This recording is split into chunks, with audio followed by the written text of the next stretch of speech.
Good morning students, how are you? I hope you are fine and stay at your home. तो प्यारे बच्चों, 9th class, subject है हमारा social science, lesson चल रहा है हमारा सेकंड। तो प्यारे बच्चों, जो लास्ट वीडियो थी हमारी, उसके अंदर हमने पढ़ा था रूस में साम्राज्यवाद, ठीक है।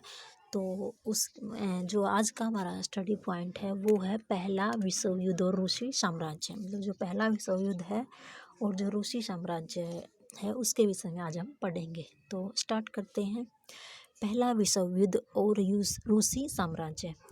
1914 में दो यूरोपीय जो 1914 है, 1914 में दो यूरोपीय गठबंधनों के बीच युद्ध छिड़ गया। जो दो यूरोपीय जो गठबंधनों के बीच युद्ध छिड़ गया 1914 में, ठीक है। एक खेमे में जर्मनी, ऑस्ट्रिया और तुर्की, मतलब एक साइड जो थे वो उस साइड थे जर्मनी, ऑस्ट्रिया और तुर्की केंद्रीय शक्तियाँ थे। तो दूसरे खेमे में दूसरा जो तबका था या जो दूसरा साइड, दूसरे खेमे में फ्रांस, ब्रिटेन व रूस। बाद में इटली और रोमानिया भी इस खेमे में शामिल हो गए। तो स्टार्टिंग में फ्रांस, ब्रिटेन और रूस था, उसके बाद जो इटली और रोमानिया भी इसी खेमे में शामिल हो गए, ठीक है।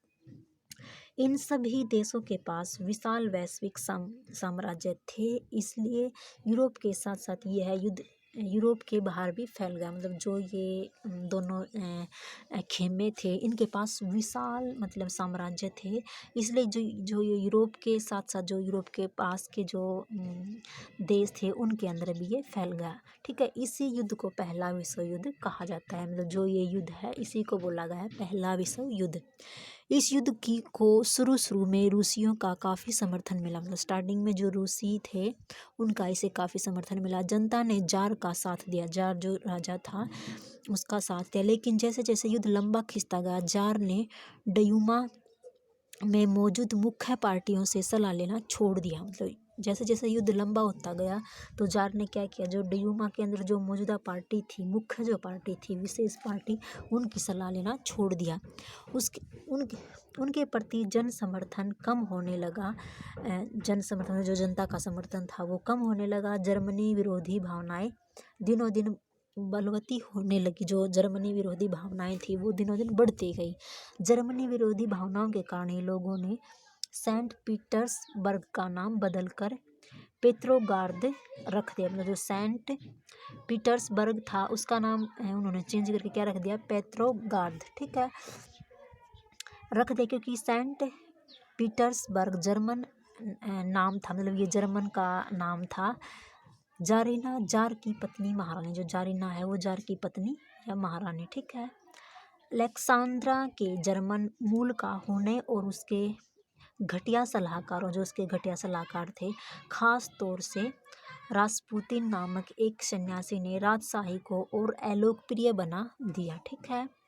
प्रथम विश्व युद्ध के पूर्वी मोर्चे पर चल रही लड़ाई पश्चिमी मोर्चे की लड़ाई से भिन्न थी। मतलब जो प्रथम जो विश्व युद्ध था उसके जो पूर्वी मोर्चे पर जो लड़ाई चल रही थी वो पश्चिमी मोर्चे पर जो लड़ाई चल रही थी उनसे अलग थी, भिन्न थी।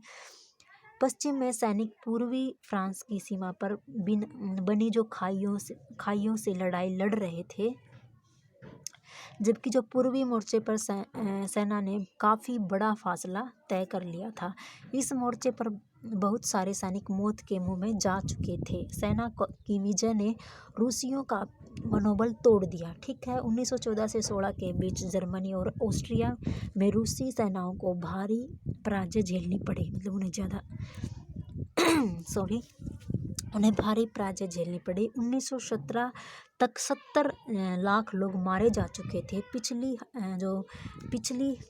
हटती रूसी सेना ने रास्ते में पड़ने वाली फसलों और इमारतों को भी नष्ट कर डाला, ठीक है, ताकि दुश्मन की सेना वहां टिक न सके। फसलों और इमारतों के विनाश से रूस में 30 लाख से ज़्यादा लोग शरणार्थी हो गए, ठीक है। तो वो वहाँ से पलायन कर गए। इन हालातों ने सरकार और जार जो राजा है दोनों को अलोकप्रिय बना दिया। सिपाही भी युद्ध से तंग आ चुके थे। जो सैनिक थे वो अब वे लड़ना नहीं चाहते थे। मतलब जो सिपाही थे, जो योद्धा थे, वो भी इससे तंग आ चुके थे, वो लड़ना नहीं चाहते थे। और ये बात जाहिर सी है, मतलब जहाँ अगर हम युद्ध करते हैं बार बार, उसके अंदर अगर पराजित होते हैं तो थोड़ा मनोबल हमारा कम होता है। मतलब वो चीज़ जो स्टार्टिंग में होती है वो नहीं होती, तो जो भी हम काम करते हैं अगर उसे मतलब पूरी निष्ठा से, मेहनत से, अगर हम हार भी जाते हैं तो उसे दोबारा से ये सोच के भी हमारे अंदर कोई कमी है, अगर हम उसे दोबारा से करें तो सफलता निश्चित है। ठीक है, लेकिन सफलता हमेशा मेहनत से ही मिलती है। युद्ध में उद्योगों पर भी बुरा असर पड़ा। जो उद्योग धंधे थे उन पर भी ज़्यादा असर पड़ा। रूस के अपने उद्योग तो वैसे भी बहुत कम थे। जो रूस था उसके उद्योग वैसे ही कम थे। अब तो बाहर से मिलने वाली आपूर्ति भी बंद हो गई। मतलब बाहर से जो चीज़ें मिलती थी वो भी बंद हो गई, क्योंकि बाल्टिक समुद्र में जिस रास्ते से विदेशी औद्योगिक सामान आते थे उस पर जर्मनी का कब्जा हो चुका था। ठीक है, मतलब जिस रास्ते से सामान आता था उस रास्ते पर जर्मनी जो राष्ट्र था उसका कब्जा हो चुका था। यूरोप के बाकी शहरों के मुकाबले रूस के औद्योगिक उपकरण ज़्यादा तेज़ी से बेकार होने लगे। मतलब जो भी वहाँ पे कुछ बना रखा था या उद्योग धंधे थे वो बेकार होने लगी। 1916 तक रेलवे लाइनें टूटने लगी। जो रेलवे लाइनें थी वो भी टूटने लगी। अच्छी सेहत वाले मर्दों को युद्ध में झोंक दिया गया। जो जिनकी अच्छी सेहत थी, जो स्वस्थ थे, हष्ट पुष्ट थे, उनको उसके अंदर मतलब डाल दिया गया। ठीक है, युद्ध के अंदर देश भर में मजदूरों की कमी पड़ने, जो मजदूर थे उनकी कमी पड़ने लगी, और ज़रूरत की चीज़ें थी, सामान था बनने वाली, छोटी छोटी वर्कशॉप ठप होने लगी। जो छोटी छोटी दुकानें थी वो बंद होने लगी, ठप होने लगी। ठीक है, क्योंकि सामान उन्हें मिल नहीं रहा था। ज़्यादातर अनाज सैनिकों का पेट भरने के लिए मोर्चे पर भेजा जाने लगा। ज़्यादातर अनाज जो था वो जो सैनिक थे युद्ध जो लड़ रहे थे उनके पास भेजा जाने लगा। शहरों में रहने वालों के लिए रोटी और आटे की किल्लत पैदा हो गई। मतलब जो शहर के अंदर जो लोग रह रहे थे उनकी मतलब जो रोटी की ज़रूरत थी वो भी बिल्कुल दिक्कत में हो गई। मतलब वो भी उन्हें मिल नहीं पा रही थी। 1916 की सदी में रोटी की दुकान पर अक्सर दंगे होने लगे। मतलब समस्या इतनी गंभीर हो गई कि रोटी के ऊपर भी लड़ाई झगड़े होने लगे। ठीक है, तो इसमें चित्र दिखा रखा है। चित्र साथ में देखो, चित्र साथ पहले विश्व युद्ध के दौरान ये रूसी सिपाही बैठे हैं। शाही रूसी सेना को रूसी स्टीम रोलर कहा जाता था।